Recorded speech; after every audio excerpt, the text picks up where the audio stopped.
Hello, everyone. Welcome to another Daily Gym. Today is Thursday, October 3rd, 2024. Today, I wanted to talk about the question, who innovates to solve public problems? So, I started thinking recently about the work that I've been doing more as innovation. And I started to wonder, okay, a lot of times when I worked in innovation consulting, the idea the first innovation consulting firm was to help typically large chemical companies figure out what types of chemicals should I make, or how could their chemicals help in various markets. So help their customer.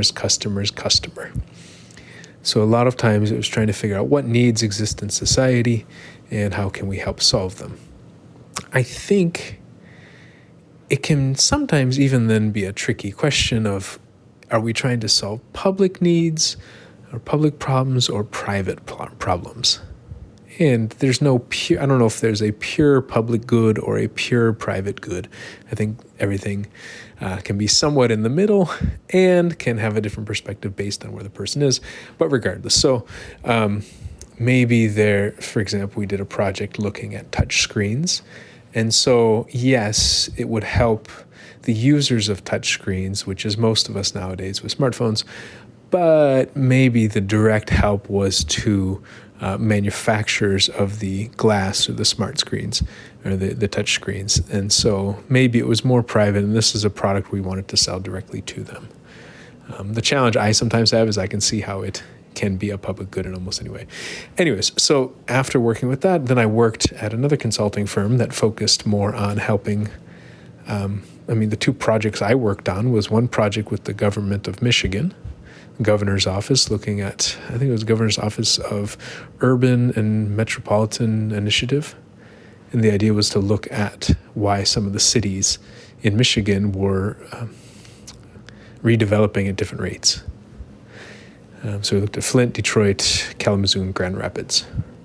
And then another project I worked on was looking at art museums. And so we worked with, I don't know if it was like 6 or 7 art museums across the country who are not the number 1 tier, but maybe tier 2 in terms of size, in terms of collections and such. And tried to help them figure out what was their business model for moving forward. And so they tend, the governor's office and art museums tend to work as a government or a nonprofit, trying to help more consciously or more intentionally to resolve public problems and address public needs. But what happens when we're trying to innovate around these? Who are the people who are innovating? Who are the ones that are really trying to push the boundaries and try something new? Is it the artists? Are the artists the one who are doing these things? You look at something like the MacArthur Foundation Fellows Program, and often the grants that they give to these people who they believe are trying to solve large public problems are artists. These are artists who are working with communities. These are artists who are telling stories. These are artists who are trying to dig deeper, and they can dig deeper into some of these public issues. It could be activists, maybe. Could be scientists. I think it tends to veer towards individuals. Maybe some organizations are really trying to push the boundaries on this, and maybe they do. I was watching a video about social innovation and social entrepreneurship, and how, I lived in Colorado with this group called the Unreasonable Institute when I was out there for a year. The people I lived with were running it, and I think it was named actually after a book that came out a couple years before that was talking about unreasonable people, and it was talking about social entrepreneurship and how some of these people take different approaches to try to solve public problems. I think one of them was like the leveraged nonprofit, another one was something else, and then the third one was like selling a hybrid nonprofit, and then the third one was kind of like a beneficial corporation, I guess you'd call it nowadays, benefit corporation. And so is it organizations that are really trying to innovate? Maybe it's multiple people who are trying to innovate, sometimes in a group, sometimes individuals who are really trying to push the bounds and solve some problems that we share Not a problem that one individual has, but maybe a problem that we collectively have. So sometimes the obvious one is climate change, but it can also be clean air, it can be clean water, it can be better roads, it could be disinformation on the internet and having better communication on the internet. It can be open source software, which are softwares that are being used by many, many applications across the internet. There's lots of different public needs that we have, whether they're problems that like things that we need to resolve, or even dreams that we might have, things that we share together. And so I just don't know if people in organizations are always the ones who challenge the status quo that much. Because frankly, I think sometimes in organizations, the opinions, or at least the final decisions, get diluted by the group, which, when you look at like a government, is what can keep us somewhat safe. So organizations that are too efficient and too radical can go radical in one direction or the other direction. So it could be really, really good, or it could be really, really bad. And the checks, the safety valves, the checks and balances that exist in a system like democracy, for example, in the government, can dilute some of the stronger beliefs and kind of go towards more of the median voter theory, I think they call them. It's like trying to get towards the center. When people are running for political office, I think that's what it was called, if I remember from poli-sci class back in the day, that a lot of times in a majority rule society, which is kind of a democratic or democracy voting system or governance system, that people try to go towards the median or average voter, I don't know what it was called, but median, to try to grab the person who's like number 51 and appeal to them and everyone who's more extreme than they are. And so I think a lot of times in organizations, it tends to get strong beliefs tend to get diluted by culture and tend to pull towards the middle and pull towards the consensus, which is, I think, good when we're trying to maintain culture, when we're trying to maintain stability and things like this. But to innovate often is to destabilize. It's often to stretch the bounds.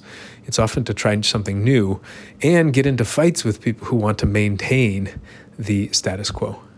Because sometimes the normal wants to stay normal, and the abnormal fights to become the new normal.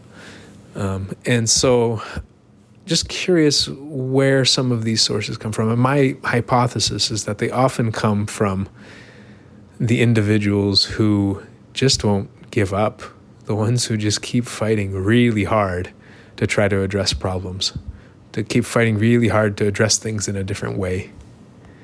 And I talked to a friend of mine earlier in the day that's going to be on the podcast episode, Peter.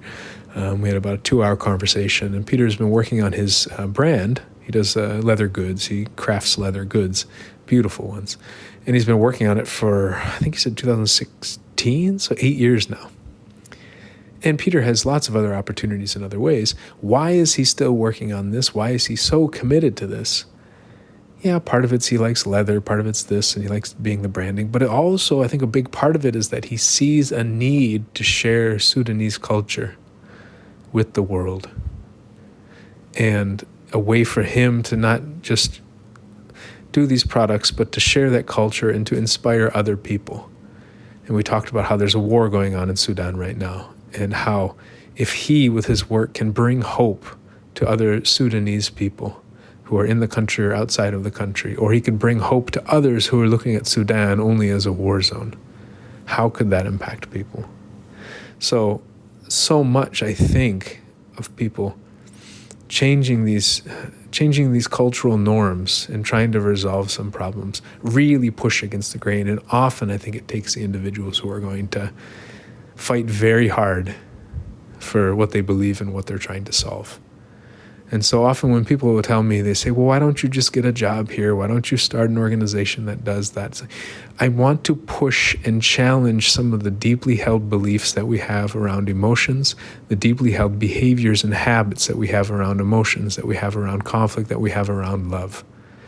And to do that I think sometimes I worry if I get into an organization, especially one that already exists, if I join one, it will be really hard to shift that culture. And especially if I'm not running the organization. And if I start one still, there can be a lot of peer pressure to kind of have a collective decision to go in a certain direction. And I don't know, maybe the challenge is if I can't do it within an organization, how am I supposed to do it in a society? But I still think sometimes there is a benefit to having people work. There's a book called Anti-Fragility, and this idea that sometimes authors are the most anti-fragile just because they don't have the dependency. They're not stuck with other people or being pulled towards the norms of other people. If I'm in an organization, there's 10 people who want one thing and I want one other thing. It's hard. Tug of war against 10 people can be really hard sometimes. So I don't know. Maybe the answer is that people are trying it in lots of different ways. And the question should rather be, are these problems still existing, and are the current solutions addressing them? Are the current solutions solving them? And if not, what else can we try to address these challenges? There will always be conflict. And I think actually that is the biggest problem, that most of us don't just accept that there will always be lots and lots of conflict, almost infinite conflict. And ironically, coming to peace with the idea that there's always conflict might bring us the peace that we want. And so today was just a little reflection on that. I keep going over 10 minutes, so I'm going to stop this here, and I will talk to you all, I will talk to you all next Monday. All right, bye.